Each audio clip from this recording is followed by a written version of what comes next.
मी आले होते जनगणना करायला, पण तुम्ही मुलांचं काहीतरी म्हटलात ना? काय आमचा एक नातू आहे, आता 6 वर्ष झाले.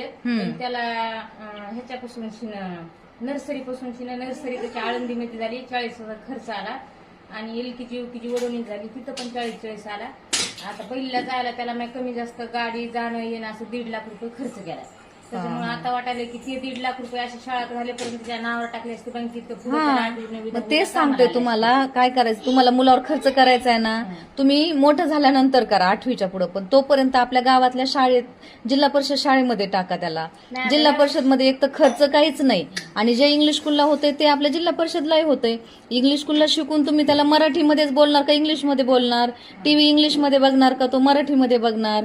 त्याला इथं न्यूजपेपर आहेत का वाचायला इंग्लिशमधले? नाही. शेवटी त्याला मराठी शिकणं भागच आहे की नाही?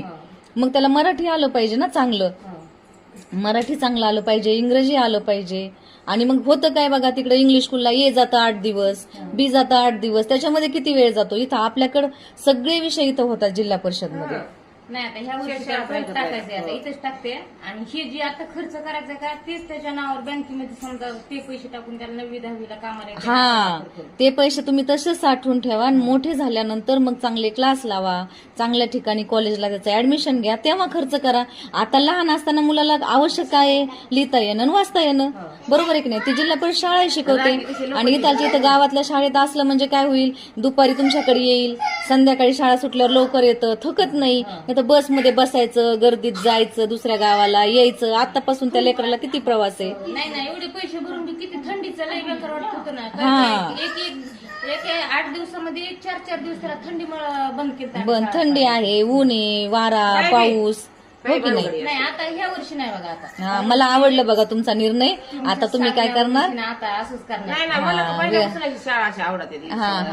खाजगी शाळा, आपली जिल्हा परिषद सरकारी शाळा असते. हा, चांगल्यात बरं शाळा. मी शाळा चालू झाल्या तुम्हाला भेटते आणि तिचं ऍडमिशन इथं घ्या. नक्की नक्की नक्की. तुमचं खूप अभिनंदन आहे. असेच पालकांनी जिल्हा परिषद शाळेमध्ये आपले विद्यार्थी टाकण्याचा निर्णय घेतला पाहिजे. देणारे असले ना बरोबर डोक्यात बसते. आमच्या डोक्यात काय असते, लेकर इंग्लिश स्कूलला टाकायचे, लेकर इंग्लिश स्कूलला टाकायचे. ते झाक झोक, ते कपडे, ते टाय, सूट बूट याच्याकडे बघण्यापेक्षा विद्यार्थ्याला दररोज काय होतं हे बघितलं पाहिजे ना.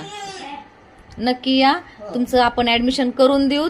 तुमचं खूप खूप अभिनंदन. आणि आणखी कुणाला सांगा की आपल्या गावातल्या जिल्हा परिषद शाळेमध्येच प्रवेश घ्या म्हणून. नाही ही शाळा चांगल्यात.